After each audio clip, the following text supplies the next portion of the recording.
All right, former National Security Advisor John Bolton lashing out at President Trump at a private event in New York. According to a person who was there, Bolton slammed the president's approach to Iran, North Korea, and Afghanistan and, quote, didn't have anything positive to say about Trump. Now, this attendee says Bolton called the idea of inviting the Taliban to Camp David disrespectful to the victims of 9/11. CNN has previously reported Bolton and the president got into a bitter argument over that plan, with Mr. Trump asking for Bolton's resignation at the end of their meeting. This bombshell reporting, you say that this interaction involved a promise to a foreign leader. White House records indicate that the president had conversations or interactions with at least 5 foreign leaders in the weeks before the complaint was filed on August 12th. Who are those leaders?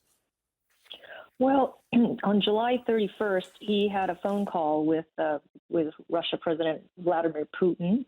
The White House initiated.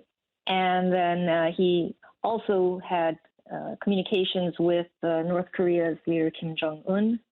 And he described in some of these letters having beautiful relationship and beautiful message. Then he met with other foreign leaders at the White House in July, including the Prime Minister of Pakistan and the Prime Minister of the Netherlands and the Emir of Qatar. We don't know for sure who the foreign leader was, but certainly Putin is of high interest. So what role did the Department of Justice potentially play here? Is there a suspicion that DOJ told the DNI not to release this to Congress, as they would be obligated to do? Well, we do know that the DNI went to the Justice Department, presumably the Office of Legal Counsel, and got some legal advice, and which resulted probably in this letter that the DNI sent back to the Hill and Adam Schiff, the chairman of the House Intelligence Committee, in which he basically said that he did not feel that this was a complaint that could be transmitted to the Hill because it did not rise to the level or threshold of an urgent concern as defined in the whistleblower statute. It's a little convoluted, but one of the elements of that, he says, and he cites the statute, is that the intelligence activity in question has to be under the responsibility and authority of the DNI. And evidently the DNI is claiming that this activity did not fall under his purview, and as such, this was not a valid complaint and could not be transmitted to Congress.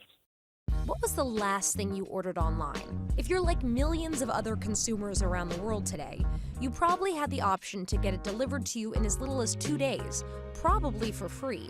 That's rush shipping, and it's incredibly convenient. The problem? The environment often pays a heavy price. Here's why. Time in transit has a direct impact on the environment. The more time you allow us to deliver that package, the more efficient we could be with our network. Let's say you ordered a toothbrush and a pair of shoes online from a medium-sized retailer. You choose 2-day shipping. The toothbrush is sitting at a fulfillment center near you, but the shoes are across the country. Right away, the online store dispatches a plane for the shoes. It's probably 8 times on average, 8 times more energy intensive to use an aircraft to deliver a package versus a truck. In the meantime, workers pack the toothbrush, and within the first 24 hours, it's on its way to you on a delivery truck. But by the time the shoes arrive the next day, there's little time left. So they're dispatched on a truck before it's even full. Now you're delivering fewer packages with more miles driven, more fuel, more emissions, more impact on the environment. Last year, Americans spent $513 billion shopping online. The largest online retailers like Amazon and Walmart have spent hundreds of millions of dollars to expand their shipping infrastructure around the world. Amazon says it has the scale and technology to make sure it can deliver popular items in a single day without compromising efficiency. Because of that, the company says it has seen very little correlation between emissions and delivery speed. So everyone is sweating to get to 2-day delivery, but 1-day delivery and same-day delivery is around the corner because Amazon is just making the shift. That means many consumers now expect rush shipping. One study found that nearly a third of shoppers have changed their mind about a purchase because the retailer didn't offer free 2-day shipping.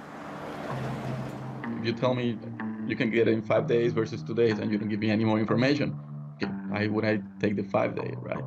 But the environmental problems linked to rush shipping could have a relatively simple solution. It's called nudging. So if you just have it auto-clicked that you have the normal shipping so that people have to put in a bit more effort to get the next day shipping, that's already a good little cue that you can use to nudge people on the right path. Peer pressure can work too. Imagine if packages shipped more slowly came in green boxes. I think a lot of us are looking to see how we can minimize our impact on the environment, and having that label really speaks to us from an ego perspective. So if you see that your neighbors have green packages, at some point people will be looking at you and start asking, why don't you have green labels or green packages? But companies can only nudge us so far. The question is, will customers really be willing to slow down? A small MIT study conducted on one of the largest retailers in Mexico suggests they will.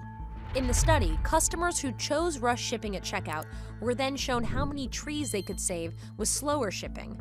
With that information, more than half changed their minds and selected a slower, greener option. As someone who is a heavy online purchaser, I actually feel guilt. So how powerful would it be if I could actually have a choice in reducing my environmental impact by choosing the green shipping option? As a consumer, you have to take control of your own actions, and you have to ask yourself, do I truly need that product today or tomorrow?